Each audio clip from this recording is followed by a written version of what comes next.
हाँ अच्छा कौन बा?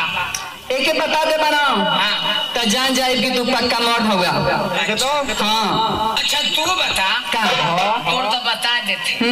बता दो बता कि सड़सड़ सड़सड़ जात ह कहाँ जाते हो? चपक चपक रही जा अच्छा निकलत कई मुरझात ह अच्छा या गरगर गरगर टप टप अच्छा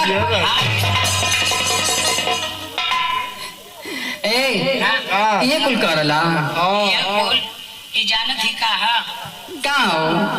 इजानत यही हमार बाप ऐसा की पहले 10-10-20 सा उख बोआ अच्छा कल जाने ली कल हाँ हो जमन उखिया धरावल जाला हाँ हाँ तो हम छील के ले गई ना तो उखिया धरावल जाता सड़सड़ सड़सड़ जा सर हाँ तो उठे जेबे करेले तब जवन मशीनिया रह कलिया हाँ। ओकर मुड़िया चपक चपक रही जा अच्छा कोई मुरझाए के नहीं कर और रसावा चाहे घर घर घर घर गिरे चाहे टप टप। लेकिन हई सवाल के जवाब दो। दू मेहरारू तू बहरारू दुनहुन के एके नाम आ दुनहुन के नैहर एके गांव कोई गईली कबीर दास बात है सच्चा आ दुनहुन के पेटवा में एक ही गो बच्चा।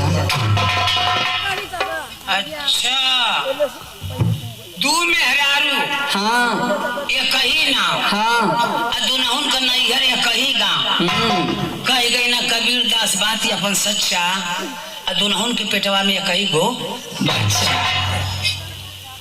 जान गई का ये तो मानत है कि दू मेहरारू एक नाव का हो सके नहीं दुनहुन का नैहर एक गांव हो सकेला लेकिन कबीर दास बात ही अपन सच्चा कहना आ कैसे दुनहुन के पेटवा में एक ही गो बच्चा वे बतावे की पड़ी तो है कि ना। अच्छा जान गई का हो?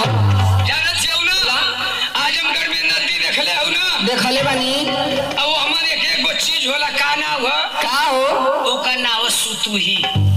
सुतुही हाँ सुतुही है ना हाँ तो जानला कि जात हो तो एक ही लगले जाई चाहे नारा में जाई चाहे गड़ही में जाई चाहे नदी में जाई एक ही साथे सही बात हाँ तमाला इस सुतुही आई छूट गई तो यो सुतुही कहाई हाँ आई छूट गई तो यो सुतुही कहाई हाँ हो अब बचवा है दे लटकल है ए चल तू जीत गईला हम हार गईली जाना तब का काम कर